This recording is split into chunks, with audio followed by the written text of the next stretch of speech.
본문 말씀으로 위기를 감추어 이기는 감추어진 생명, 위기를 이기는 감추어진 생명이라는 제목으로 말씀 나눌 때에 하나님께서 오늘도 이 오후 예배 시간에 함께 하시고 은혜 주실 줄 믿습니다. 우리가 살아가는 동안 밖에서 아무리 힘들고 지친 일이 있다고 할지라도요, 집에 문을 열고 들어갈 때에 나를 따뜻하게 맞아주는 가족이 있다면 그 모든 피로는 깨끗하게 씻겨질 것입니다. 요즘 젊은이들이 쇼츠라는 그 짧은 핸드폰으로 짧게 촬영해서 본인의 그 SNS에 올리는 영상 중에 있는데 저도 감동이 되더라고요. 네, 제가 이렇게 하는 이유는 이렇게 말씀드리는 이유는 저희 집에서도 한번 그런 이벤트를 해줬으면 좋겠다 싶은 마음으로 이야기를 하는데, 어떤 영상이냐 하면은요, 남편이 밖에서 많이 지쳐가지고 집으로 들어옵니다. 어깨 축 처져서 무겁게 들어오면은 아내랑 그리고 자녀들이랑 이렇게 해가지고 이렇게 노래도 부르면서 율동을 해요. 그 노래가 뭐냐면은 내 눈엔 너밖에 안 보여 하면서 막 이렇게 하는 그런 유튜브 서치가 있어요. 보는데 저도 흐뭇해지더라고요. 자, 그런 거죠, 그죠? 사람들에게 우리가 이리저리 여기저기 많이 치이는 삶을 살았다고 할지라도 집에 들어갔을 때에 오늘 고생 많았어 라면서 내 편이 되어주고 나의 힘이 되어주는 누군가가 나를 기다리고 있다면은 우리는 그 모든 바깥에서 겪었던 힘든 어려움들을 다 이겨낼 수가 있을 것입니다. 그런 것처럼 우리 그리스도인들에게는 세상의 어떠한 위로나 또 든든한 사람보다도 더 완벽한 피난처가 우리 그리스도인들에게 있다라는 것, 이것이 우리에게 참 큰 위로요 힘이 되어집니다. 세상이 아무리 거칠어도 내 영혼이 언제든지 돌아가서 쉴 안식처, 피난처가 있다라는 이 사실은 우리의 영혼에 큰 위로가 되는 것이죠. 오늘 우리가 함께 묵상할 말씀, 바로 그러한 은혜의 말씀을 선포합니다. 바쁜 일상과 고단한 현실 속에서도 우리가 얼마나 고귀한 존재인지를 다시 한 번 더 일깨워주는 축복의 선언이 오늘 우리가 읽은 골로새서 말씀입니다. 비록 우리의 현실에 여러 가지 아픔과 도전이 있다고 할지라도 우리에게는 절대 흔들리지 않는 하늘 소망, 하늘 평안이 있다라는 거죠. 오늘 오전 예배 때 말씀을 나누었던 것처럼 부활하신 우리 주님께서 우리의 평안, 샬롬, 화평의 근거가 되어 주시기 때문에 우리는 어떠한 삶의 상황 속에서도 하나님의 위로와 기쁨과 평안이 우리의 마음속에 가득하게 채워질 수 있다라는 사실입니다. 그러기에 오늘 말씀을 통하여서 우리를 향한 하나님의 크신 사랑을 다시 한 번 더 오전에 이어서 계속해서 우리를 향한 하나님의 크신 사랑과 또 계획을 다시 한 번 더 확인하면서 우리를 무조건적으로 안아주시는 그 사랑에 우리의 마음이 또 하늘의 평안으로 기쁨으로 벅차오르는 이 오후 예배 시간 될 수 있기를 축복합니다. 자, 첫 번째로 골로새서의 기자는요, 바울은 부활의 현재성을 누려야 될 것을 이야기하고 있습니다. 우리가 이 본문의 깊이를 온전히 이해하기 위해서 먼저 골로새라는 도시의 배경에 대하여서 좀 알 필요가 있습니다. 골로새는 소아시아 부르기아 지역 리쿠스 계곡에 위치한 도시였습니다. 한때는 이 골로새가 모직 산업, 우리 대구가 그랬죠, 그죠? 우리 대구가 모직 산업으로 굉장히 유명한 도시였지 않습니까? 지금은 이제 많이 이 모직 산업이 약해지고 시들어졌지만 골로새 지역도, 골로새 도시도 그러했어요. 모직물 산업으로 굉장히 번창한 대도시가 되었지만, 그러나 바울이 편지를 쓸 당시에는 인근의 라오디게아와 히에라폴리스라고도 부르는 히에라폴리 그 도시에 밀려가지고 점점 더 쇠락해져 가던 도시가 바로 이 골로새라는 도시였습니다. 게다가 이 골로새라는 도시에는 자연재해가 참 많이 일어났어요. 지진도 많이 일어났습니다. 불안정한 지대였습니다. 그러니까 외형적인 쇠락도 있었고 또 자연재해라는 불안도 이 골로새라는 도시에 있어가지고 골로새 사람들은 그 심리가 매우 위축된 그런 상태였었습니다. 자, 이러한 불안을 타고 그들의 연약한 마음을 비집고 들어온 것이 바로 온갖 잡다한 혼합 종교가 골로새 도시에 비집고 들어왔습니다. 또 헬라 철학이 비집고 들어왔습니다. 유대교의 율법주의나 천사 숭배를 포함한 신비주의 그리고 극단적인 금욕주의가 판을 쳤습니다. 그들은 성도들에게 예수만으로는 부족하다라고 이야기하면서 더 신비로운 체험을 해야 된다라는 것을 강조하면서 철저하게 금욕적인 규칙들을 지켜야지만 그런 행위가 있어야지만 구원에 완전하게 이를 수 있다라는 거짓 가르침들이 골로새 도시에 가득했었다라는 것입니다. 자, 이러한 영적 공격 앞에서 골로새 성도들은 우리가 가진 복음이 정말 너무나 초라한 것 아닌가. 예수님이 부활하셨지만은 실제로 그리스도인들의 삶에 여전히 핍박과 고난과 위험이 닥치는 이러한 상황이 계속되어지니까 이 골로새 교회 성도들마저도 믿음이 약해져 버렸다라는 거예요. 부활하신 주님이 평안을 주시겠다라고 약속하셨는데 현실의 상황은 달라지는 것 하나도 없었기 때문인 것입니다. 그래서 깊은 열등감과 영적인 무력감에 빠져 있었던 것입니다. 바울은 이러한 거짓 가르침에 맞서서 그 어떤 종교적 규율이나 신비한 어떤 비법을 제시하지 않았습니다.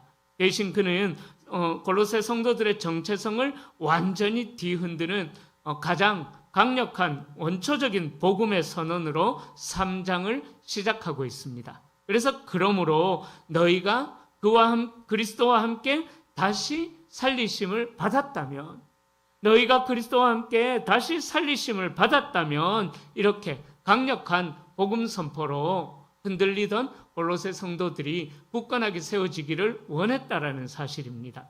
헬라어 원문에서 이 1절 상반절 말씀은요, 가정법 형태를 취하고 있어요. 가정법.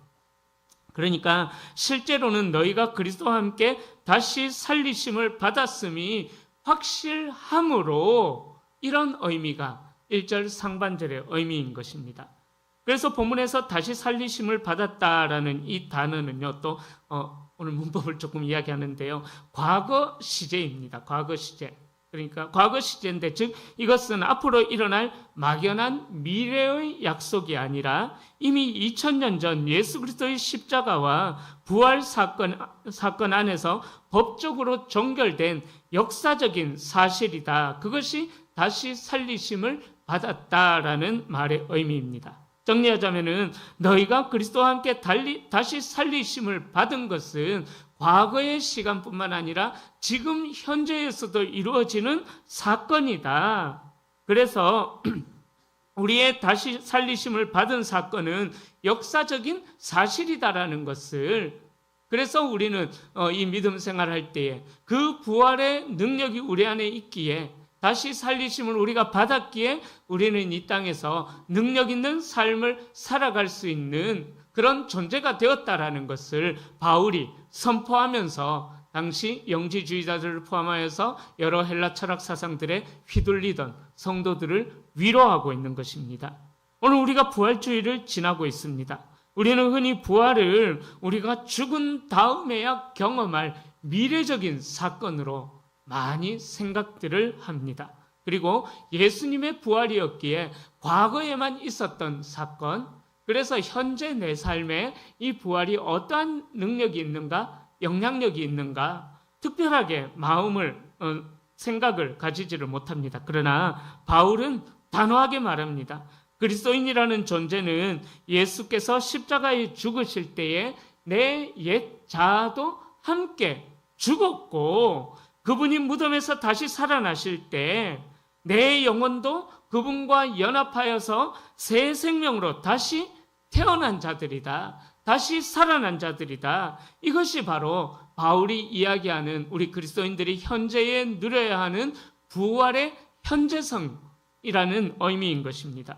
그런데 이 사실이 고난의 현실을 지나고 있는 골로새 성도들, 그리고 지금 이 시대를 살아가고 있는 우리 성도님들에게 어떻게 위로가 될 수가 있을까요?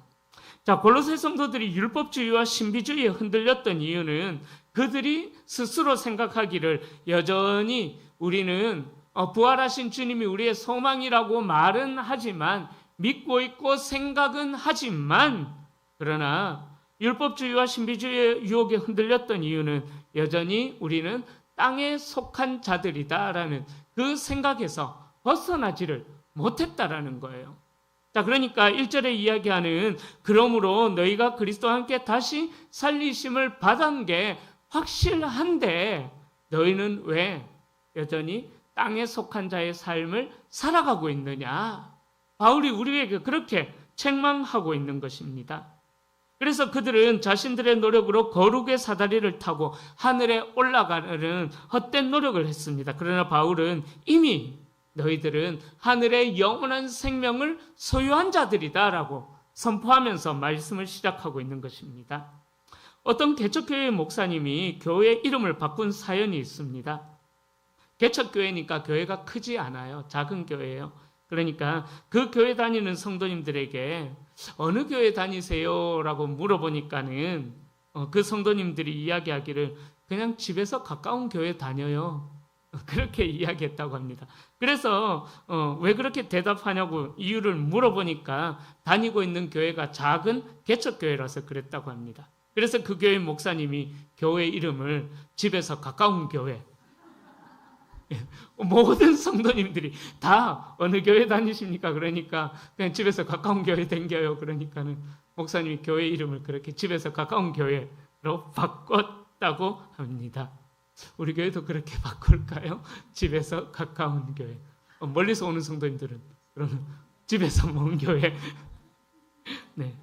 자, 오늘날 이 이야기가 우리에게 시사해 주는 바가 있어요. 오늘날 한국 사회에서 성도들이 겪는 가장 큰 고통이 뭘까요? 바로 세상의 평가 기준에서 세상의 평가 기준으로 나를 거기에 맞추려다가 생기는 그런 영적인 열등감. 그러니까 돈이 없다거나 사회적 지위가 낮다거나 세상과 기준과 비교하면서 교회마저도 자꾸만 위축된다라는 거예요. 그런데 우리 교회에는 예수 그리스도의 부활의 생명이 있고 그 생명의 능력이 이 세상을 정화시켜 나가는 그러한 근원의, 복의 근원의 역할을 하는 교회인데도 불구하고 어떤 때는 교회마저도 그렇게 예화로 웃자고 말씀드린 거지만 집에서 가까운 교회라고 이름 바꾸셨던 그 목사님의 이야기처럼 교회마저도 열등감에 빠져가지고 그렇게 위축되는 모습을 볼 수가 있습니다. 그러나 기억하시기를 바랍니다. 세상의 그 어떤 화려한 성공도, 세상의 그 어떤 위대한 권력도 예수 그리스도의 생명과 비교할 수도 없고 바꿀 수도 없는 것입니다. 우리 성도님들은 만왕의 왕이신 그리스도의 부활에 동참한 존귀한 성도님들이십니다. 세상이 우리를 어떻게 평가하든지 우리 안에는 이미 온 우주를 창조하신 하나님 아들의 생명이 우리 안에 심장 박동치고 있다라는 것입니다. 이 압도적인 부활의 현실을 믿음으로 우리는 붙잡아야만 합니다. 그러기에 이 믿음이 있을 때 우리는 세상에 져서 쓰러지는 존재가 아니라 이미 부활의 승리를 소유한 존귀한 하나님의 백성으로 살아갈 수 있다라는 사실입니다. 이 사실이 우리 성도님들에게 위로가 될 수 있기를 축복합니다. 자, 두 번째로 바울은 시선의 혁명을 추구할 것을 우리에게 요구하고 있습니다. 자, 그리스도와 함께 다시 살리심을 받은 성도들에게 바울은 이제 삶의 구체적인 방향을 우리에게 제시하고 있습니다. 1절과 2절 말씀이죠. 위의 것을 찾으라. 거기는 그리스도께서 하나님 우편에 앉아 계시느니라.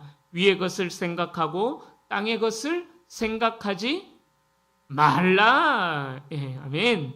자, 여기서 바울은 찾으라 헬라어로 제테오라는 단어를 사용하고요. 생각하라 프로네오라는 제테오와 프로네오라는 단어를 두 개의 강력한 동사를 사용합니다. 자, 이 제테오 찾으라 프로네오 생각하라 이 두 동사는 헬라어 문법상 모두 다 현재 명령형입니다. 현재 명령형. 자, 헬라어에서 현재 명령형이라는 문법은요, 한 번의 일회성의 행동으로 그치는 것이 아니라 지속적이고 반복적인 삶의 태도를 의미하는 것이 헬라어 문법의 현재 진행형의 의미입니다. 현재 명령형의 의미입니다.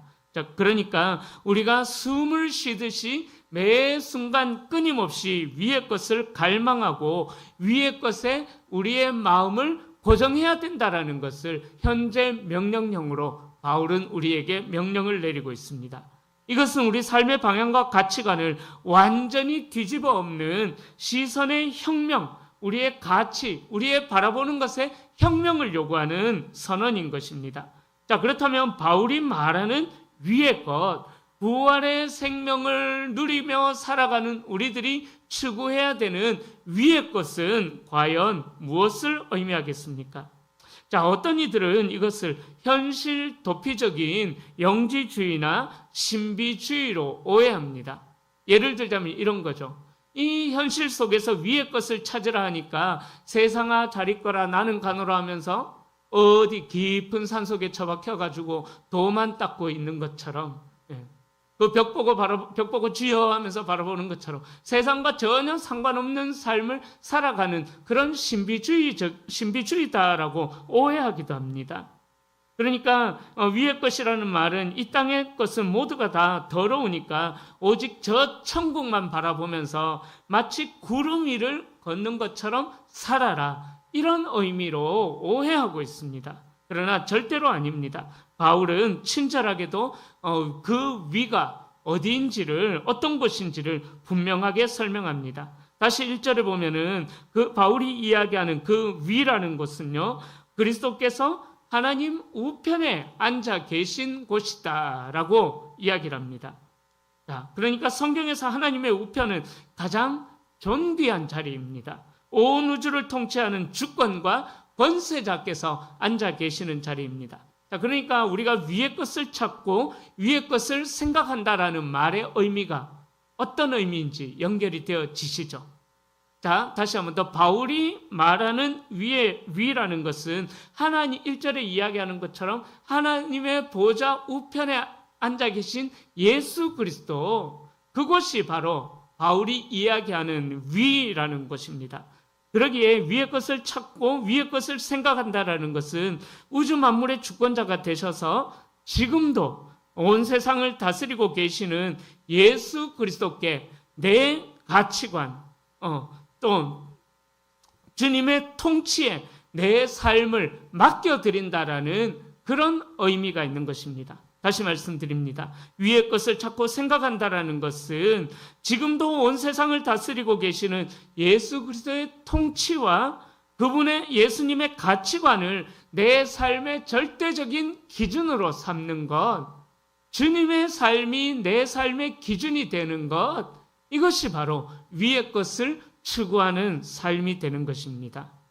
이것은 곧 예수 그리스도의 성품이고 주님의 사랑과 공의이고 주님의 은혜와 용서인 것입니다. 반대로 땅의 것은 이 위의 것을 배제한 채 오직 육신의 정욕과 안목의 정욕과 이생의 자랑만을 쫓아가는 타락한 세상의 가치관을 의미하는 것이 땅의 것입니다.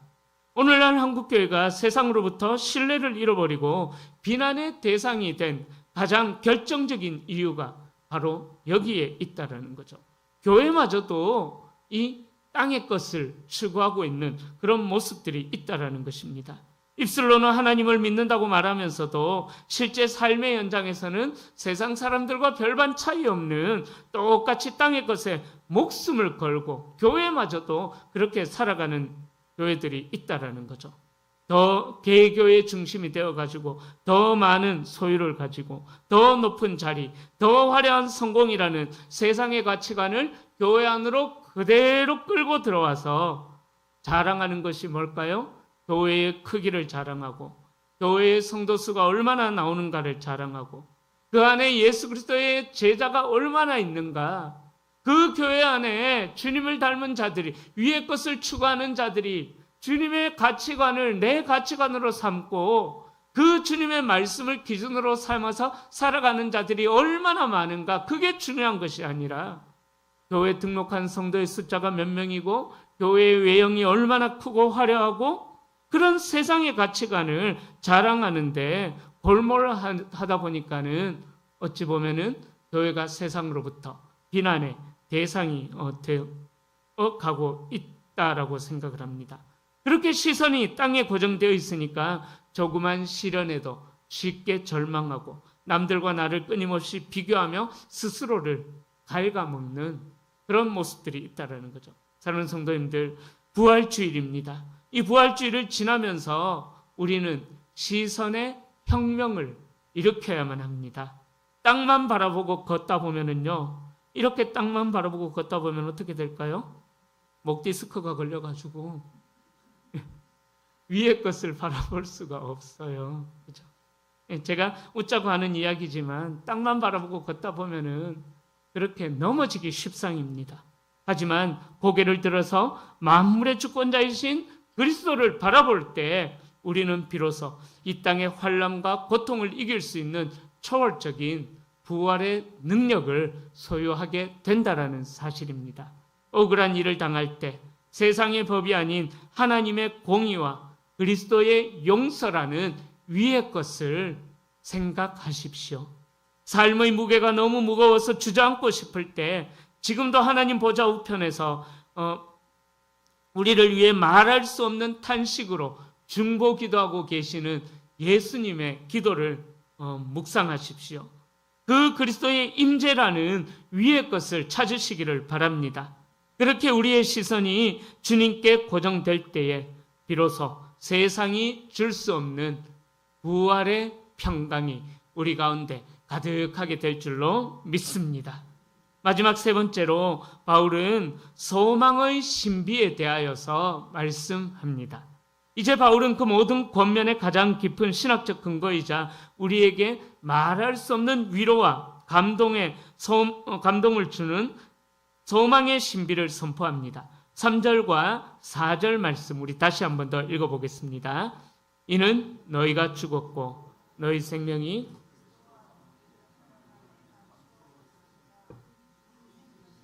그리스도께서 나타나실 그때에 너희도 그와 함께 영광 중에 나타나리라. 아멘. 아멘. 자, 이 3절과 4절 말씀은 바울 신학의 정수와 같은 말씀입니다. 고난받은 모든 성도들의 가슴을 뛰게 만드는 영광스러운 종말론적인 선언의 말씀입니다. 여기서 주목해야 할 단어는 바로 감추어졌다. 헬라어로는 케크립타이라는 단어입니다. 자, 이 케크립타이라는 단어의 원형은 크리프토라는 단어예요. 자, 이 단어는 완료형입니다. 완료형. 자, 헬라어에서 완료 시제는 과거에 일어난 일이 현재까지 그 효력을 발휘하고 유지되고 있다라는 것을 의미하는 문법입니다. 자, 그리고 이 단어는 또 수동태 의미입니다. 수동태. 그러니까 이는 내 생명을 내가 숨긴 것이 아니라 내 생명이 너무 소중해서 하나님이 직접 가져다가 하나님의 품속에 숨겨주셨다. 다시 말씀드립니다. 수동태의 의미인데요. 내 생명이 너무나 소중해서 세상으로부터 위협을 받지 않도록 하나님이 직접 가져다가 하나님의 품속에 우리를 숨겨주셨다라는 의미입니다. 자, 당시 골로새 성도들은 거대한 제국과 화려한 문화 앞에서 자신들이 너무나 작고 초라해 보였습니다. 그래서 세상은 그들을 향해서 말하기를 너희들의 생명은 가치가 없다라고 조롱까지 했습니다. 하지만 바울은 이야기합니다. 세상이 너희를 알아보지 못하는 것은 당연하다. 왜냐하면 너희의 진짜 보물 같은 생명은 지금도 하나님의 가장 깊은 품속에 숨어져 있기 때문에 세상이 그 생명을 볼 수 없어서 너희를 조롱하는 것은 당연하다라고 그렇게 이야기하고 있습니다. 이것이 엄청난 우리에게 안전장치의 역할을 합니다. 예를 들자면 은행 금고에 보관된 보물이 도둑을 맞지 않는 것처럼 하나님의 품에 감추어진 우리의 생명은 세상의 어떤 환난이나 핍박이나 공고, 심지어 죽음조차도 우리의 부활 생명을 빼앗아갈 수 없다라는 것을 이야기하고 있는 것입니다. 오늘날 한국교회에 약해지는 쇠락을 바라보면서 마음 아파하는 성도님들이 참 많이 있습니다. 세상의 언론 비판과 또 비웃음 속에서 어찌 보면 마치 기독교가 생명을 다한 것처럼 느껴지는 낙심이 찾아오기도 합니다. 그러나 우리는 반드시 기억해야만 합니다. 교회의 참된 생명은 절대로 외형에 있지 않다라는 사실을 우리는 기억해야만 합니다.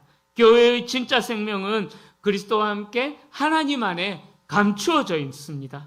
비록 세상의 눈에는 교회가 초라해 보이고 능력을 잃어버린 것처럼 보인다고 할지라도 하나님의 은밀한 품속에서 교회의 생명은 지금도 도도하게 흘러가고 있다라는 사실입니다. 마찬가지로 우리 성도님들 개인의 삶도 동일합니다. 세상 사람들이 우리를 무시하고 우리가 내세울 만한 스펙이 없다고 할지라도 우리는 절망해서는 안 됩니다. 세상은 우리의 겉모습만 볼 뿐 우리 내면에 감추어진 하나님의 생명, 부활 생명을 세상은 볼 수가 없기 때문인 것입니다. 그러나 하나님의 때가 되면은 분명하게 감추어졌던 이 생명이 드러나게 된다라고 이 신비가 온 천하에 폭발하듯 온 천하에 드러나는 찬란한 날이 선포될 것이라고 4절에서 선포합니다. 우리 생명이신 그리스도께서 나타나실 그때에 너희도 그와 함께 영광 중에 나타나리라. 할렐루야. 아멘. 예수 그리스도께서 다시 오시는 그 종말의 날, 재림의 날, 그때는 더 이상 우리의 생명이 감추어져 있지 않을 것이다라는 것입니다. 세상이 그토록 조롱하고 무시했던 성도들의 진짜 가치가 온 우주 앞에서 해같이 빛나는 영광으로 드러나게 된다라는 사실입니다. 우리의 육체가 나이가 들어가면서 연세가 들어가면서 점점 후패해진다고 할지라도 하나님의 때가 되면은 우리 안에 있는 예수의 생명은 우리의 겉모습과는 상관없이 찬란한 해처럼 빛나게 드러날 때가 하나님의 때가 온다라는 사실을 바울이 위로로 우리에게 선포하고 있습니다. 이것이 바로 우리에게 주어진 최종적인 승리의 보증의 말씀입니다. 지금은 비록 우리가 눈물을 흘리며 좁은 길을 걷고 있지만 그러나 우리가 주님을 마주하게 될 그날에는 주님과 함께 왕노릇하며 영원한 영광의 주인공이 될 것이다라는 사실을 이야기하고 있습니다. 바라기는 이 장엄한 소망의 비전을 품을 수 있기를 축복합니다. 이 소망이 있는 자는 오늘의 어두움을 넉넉히 이겨낼 수가 있는 것입니다. 이제 말씀을 정리합니다. 다른 성도님들, 오늘 이 시대는 너무나 많이 피로감에 찌든 그런 시대입니다. 골로새 도시가 그러했었습니다. 그러나 그 찌든 시대의 한복판에서 골로새서가 들려주는 웅장한 이 복음이 우리에게 위로가 될 수 있기를 축복합니다. 우리는 이 땅에 발을 딛고 살아가지만 이 땅에 속한 자들이 아니라는 거예요. 우리는 그리스도와 함께 이미 다시 살리심을 받은 부활의 생명을 소유한 자들이 되었다라는 것입니다. 그러기에 더 이상 고개를 떨군 채 비교의식에 사로잡혀서 내 삶은 왜 이럴까? 절망 가운데 살아가지 마십시오. 우리의 시선을 더 높이 들어서 지금도 보좌 우편에서 우리를 다스리시고 우리를 위해 친히 중보하고 계시는 예수 그리스도의 중보를 바라볼 수 있기를 바랍니다. 그렇게 위의 것을 찾고 위의 것을 생각하는 자에게는 감히 세상이 빼앗을 수 없는 하늘 평강이 가득하게 될 것입니다.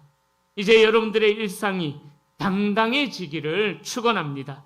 우리 성도님들의 삶의 자리에서 비록 눈에는 보이지 않지만 우리 성도님들의 내면에 감추어진 그 거룩하고 존귀한 예수 부활의 생명을 삶의 향기로 당당하게 드러내는 삶을 살아가시기를 축원합니다. 그렇게 할 때에 그렇게 하늘의 소망을 품고 내 안에 부활의 생명을 드러내며 우리가 살아갈 그때에 그러한 삶을 통하여서 무력해진 이 시대와 한국교회는 다시 강력한 부활로 회복되게 될 것입니다. 바라기는 그 찬란한 날을 기대하면서 한 걸음 한 걸음 믿음으로 승리의 발걸음을 내딛는 우리 모든 성도님들이 다 되시기를 우리 주님의 이름으로 간절히 축원합니다.